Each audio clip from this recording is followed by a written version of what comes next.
Hey, Joe Gilder here. Welcome to Someone to Blame Behind the EP. Today we're going to dive into, this is going to be a series of videos. We're going to dive into each song on my latest EP called Someone to Blame, which you can get on my website, joegildermusic.com, or you can find it on Spotify, Apple Music, Amazon, or other places where music can be found.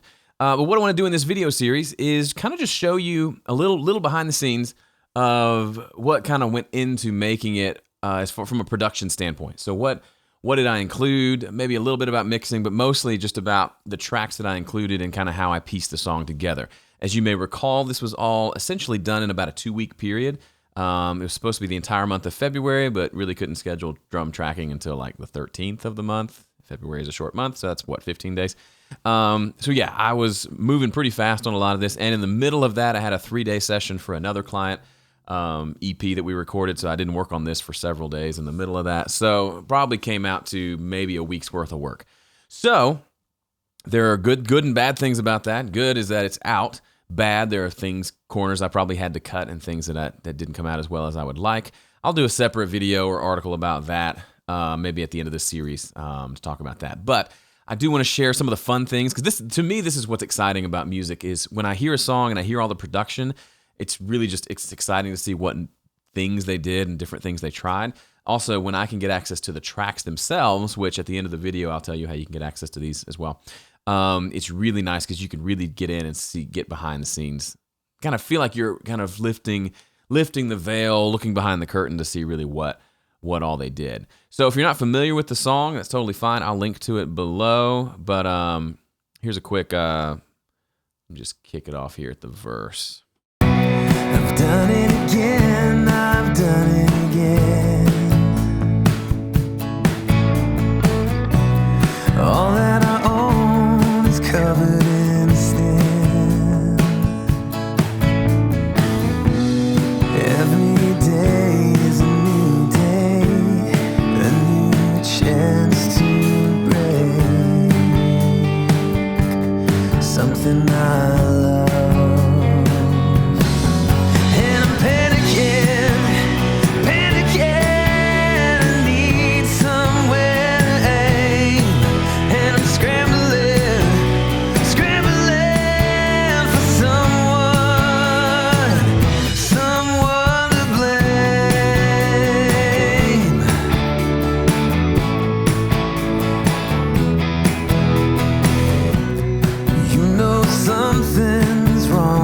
So let me just kind of walk you through kind of my thought process production-wise on this song. This is one of all songs are like your children. You're not supposed to say which one's your favorite.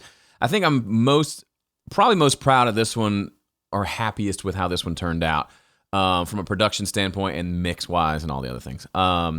This is one of the first ones I wrote for the EP, ended up being the title track. So a couple things. It's a pretty standard, straightforward arrangement. So when I did the scratch tracks for this song, I recorded an acoustic track and an electric track. So this was essentially what we recorded our drums and bass along to, was something like this.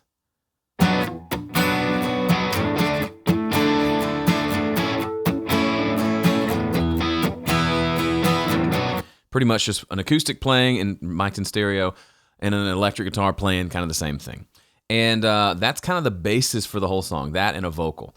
And so on top of that, we had a tracking day here at my studio where we tracked drums and bass. Let me go back to the beginning.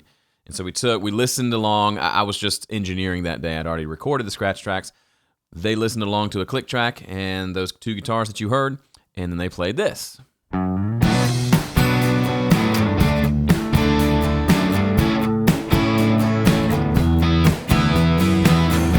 Now, you may remember from a previous video, I wasn't super happy with the snare drum sound because I accidentally overcompressed it on the way in. Ended up not doing sample replacement because the overall sound when the snare was bleeding through the fat mic that I'd set up, the overhead mic, the room mic, it sounded okay. And then the bottom snare was really helpful. The fact that I had a bottom snare that I could kind of EQ a little differently, I'll show you that EQ really quickly, This is the EQ that I used on the bottom snare. So it's kind of aggressive, really boosted the low mids, took out some mid-range and some of the harshness in the upper mids, but got it to sound pretty fat by itself. So here's the bottom mic.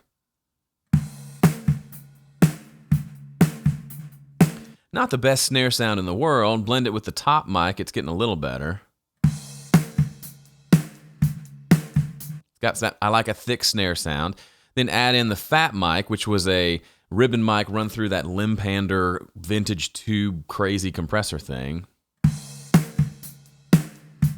That's not coming through for some reason. Why aren't you coming through? Oh, that's the wrong track. Doy. So here's the snare, and then here's that fat mic. Then add the overheads. And then add the room mic, which is, it's kind of funny. It's called the bathroom mic. If you've seen my studio, there's this room, there's a bathroom, and then there's the tracking room. And it's just a small room. Left the door open to the tracking room and put a mic in the bathroom and kind of facing, it was a ribbon mic facing the null point facing at the door. So it was picking up just the sound of the bathroom and ended up sounding kind of cool. Sounds like a room. I mean, it's not amazing, but worked out. So then if you combine those, the snare, the fat mic, the overhead, and the bathroom mic,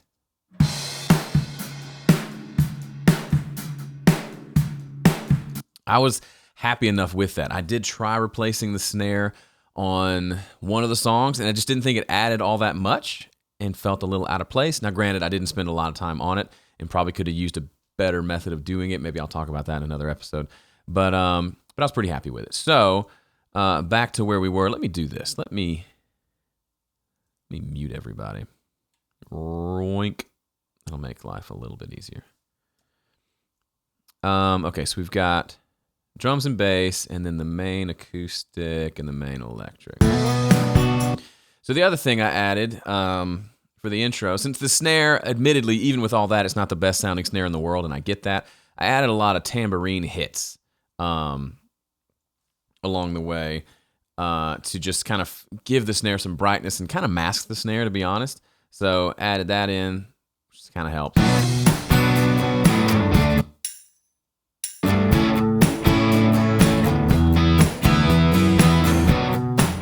So it's starting to sound pretty full. Next thing I love, even though my wife hates it, I love a good B3 sound. So all my keyboards came from, I've got a motif over here. Didn't actually use the motif sounds, but had that MIDI'd into my laptop, which is running Mainstage, which has some really great keyboard sounds. And so that's where I got all the keyboards.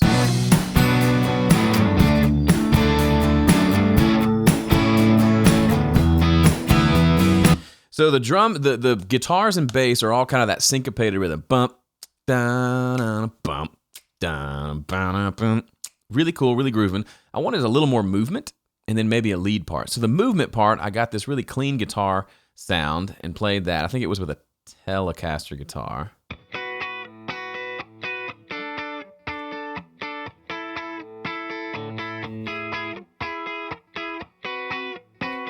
So that kind of that theme continued throughout the whole song. Second chorus, it's the same thing. And the last chorus, it gets distorted on this track, I think. So that same part continues. It gets bigger, but that same rhythm, ba-da, ba-da, ba-da, which kind of plays nicely off of the guitar and bass rhythms that are happening. And I love the idea of different rhythms working together. If everyone plays the same exact thing, it gets a little old. But this ended up being kind of nice.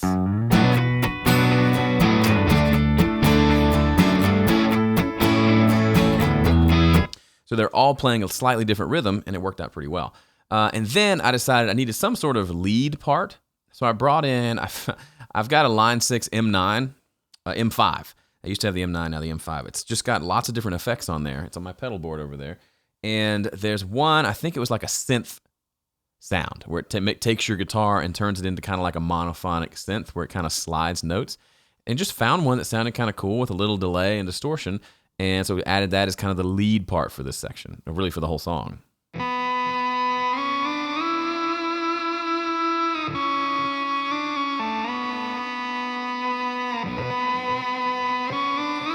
So it's very temperamental and has little weird noises that come in and out throughout the song, which I left in there. But it makes for this kind of interesting synth sort of sound.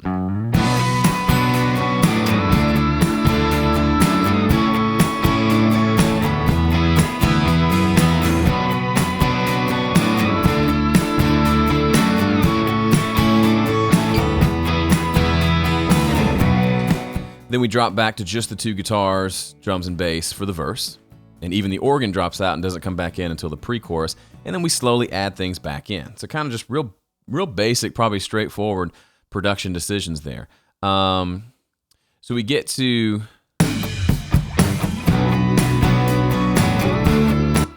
same thing. Let me move over to verse 2. Verse 2 kind of has some fun little moments with that. When I slide my thumb just on the string, it would make some weird sounds on that synth patch that I had. So when I pulled my finger up, it would make those sounds. And I thought it was cool, so I left it in the actual final mix.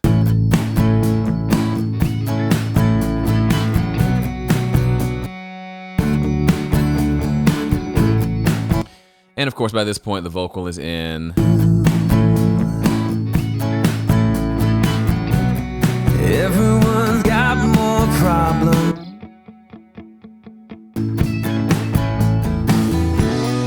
You've got a speck in your eye. Okay, so that's the basic production. We get into adding in like a shaken tambourine at that pre-chorus to give a little more movement. In your eye. So we're just slowly kind of adding things. So this second chorus, oh, stop it. This second chorus, one of the big things when you're doing like a pretty traditional song like this, it needs to get a little bigger with each chorus. So the first chorus is this. Second chorus is this.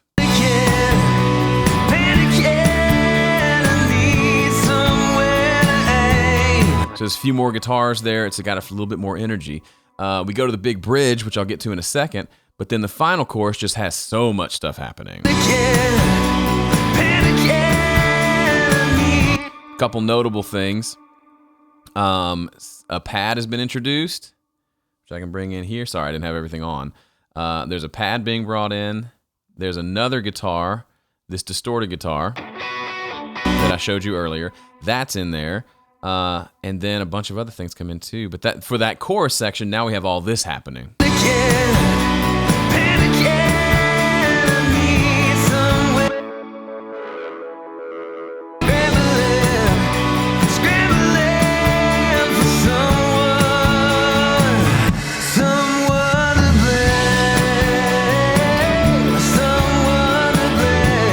And on that last chorus, I even brought in like a that thing you do sort of clap section. Not really.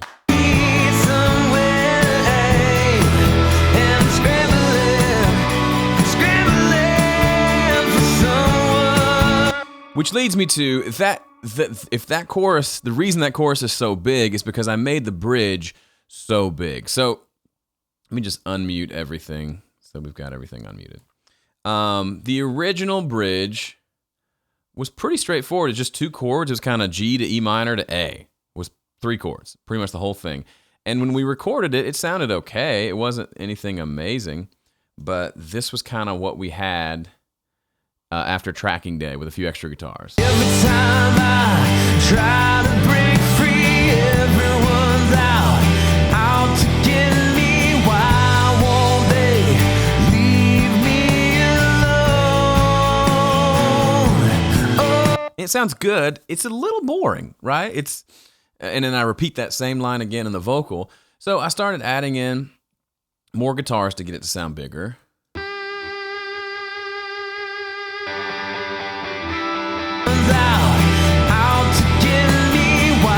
It's a little better. Bring in the B3. And I thought, well, let's bring in a cool pad sound. That's the wrong section. Why does it keep jumping?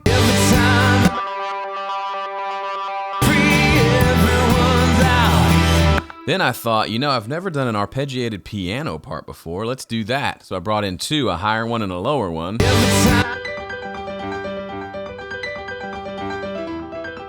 that was literally just putting an arpeggiator plug-in in main stage on top of a piano patch, and then just picking what type of arpeggiation, and then just holding out chords and kind of changing the voicing of the chords as we go through the song. So like at the very end, it gets really high. And it's just kind of playing a random pattern that kind of goes up and down. It ended up being very cool, reminded me of Muse. I dug that. Did some reverse piano to get into the bridge. Just take a low note, a bunch of reverb, reverse it. And so that now it was starting to sound pretty cool. Every time I try to break free, everyone's out to get me. Why won't they? Sounding very big, sounding much fuller, much better. We could be happy with that, but as you see, all these little purple guys couldn't be left out. So I started to record harmonies, and then I just kind of got out of control. So by the end of it, there are 10 voices singing. It was just way too much fun. And the final chord of the song is a fully diminished 7 chord, which I have all the voices singing each of the 4 notes in that chord, and it just sounds cool. And it took this bridge, kind of all these pieces together, made this probably one of my favorite moments on the whole thing. Here's what those vocals sound like. Every time I try to break free, everyone's out to get me. Why won't they leave me alone? Oh, every time I try to break free, everyone's out to get me. Why won't they leave me alone?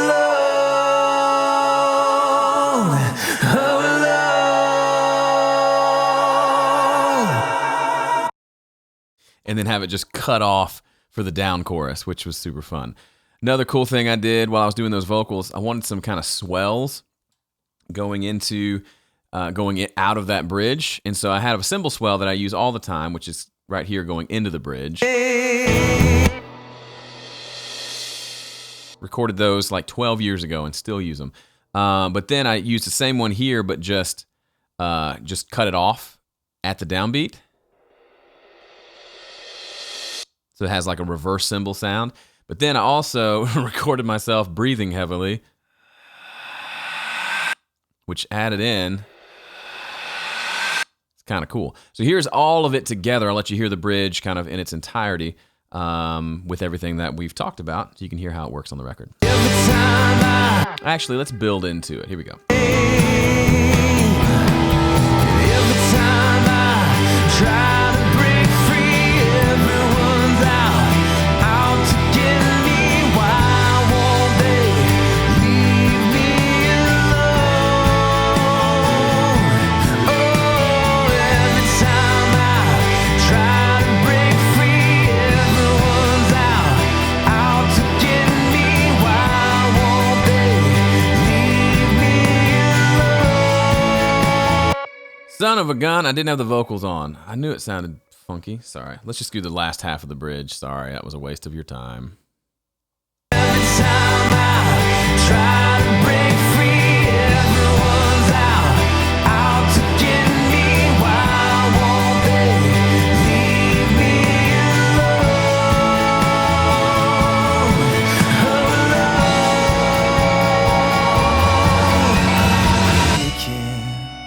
Panicking, need somewhere to aim, and I'm scrambling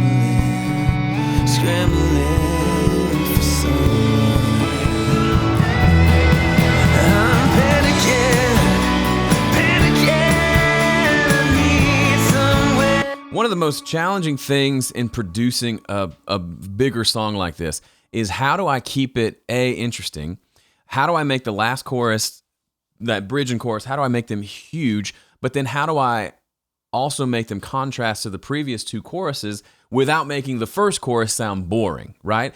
If you strip the first chorus down too much, it might just be boring, and then the person doesn't even listen through to the last chorus where you made things huge and epic. So it's a hard balance. You can even see in my session all these regions here that are grayed out. I originally recorded them and I went back and removed them from the first chorus so that it had somewhere to go. So the first chorus is this. And I'm panicking.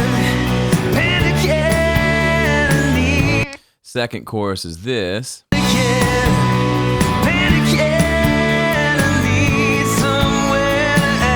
And then the last chorus.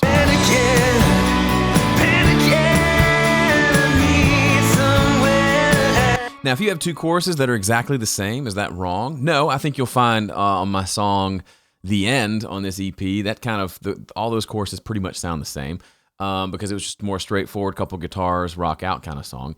And but anytime you can add some things to add life from one chorus to the next, even simple things like adding a tambourine part can lift an entire chorus way more than you might think it would.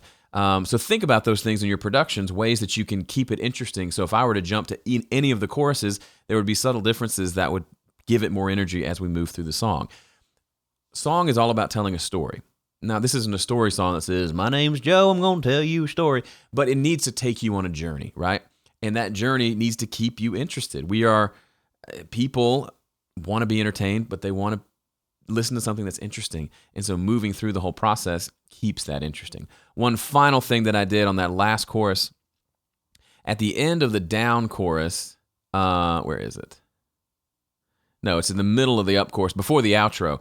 It goes, I had everybody drop out to just drums going boom, ka, boom, boom, ka, for the, before the big outro. And what I decided to do for that is to have it go down to just the fat mic for just that section. So the drums do this. Somewhat.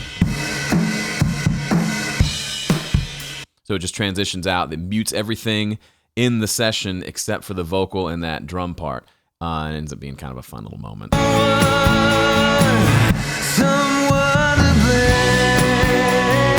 With a cymbal swell back in, and we're out for the outro. So, yeah, I hope that was fun for you. It was super fun for me to produce this and record this and to mix it and master it and all that stuff. And if you want to check it out for yourself, again, Joe Gilder Music is a place where you can purchase the EP or you can listen to it for free if you have an account at Apple Music, or go to Spotify or Apple Music, places like that. You can listen to it or buy it there as well. If you'd like access to these tracks, I will be making these available to my Mix Practice customers. Mix Practice is a simple course. It's really just a product where you join once and you get access for all eternity to all the multi-tracks for all the albums and EPs that I've released up to this point, and anything I release in the future. You don't have to pay more to get access to those. So you'll have access all the way back to Out of Indiana that I released in 2010, Help of the Helpless, Better This Way, Free, and now this one's Someone to Blame. So over like 40 songs, multi-tracks that you can pull down, and it's called Mix Practice because now you can pull those tracks down and practice mixing those in your system. So if that sounds like fun to you, you want to hear these tracks and get your hands on them, head over to homestudiocorner.com/practice, and you can check that out. I'll put a link below, and I hope you will. All right, that's it for me. See you in the next one.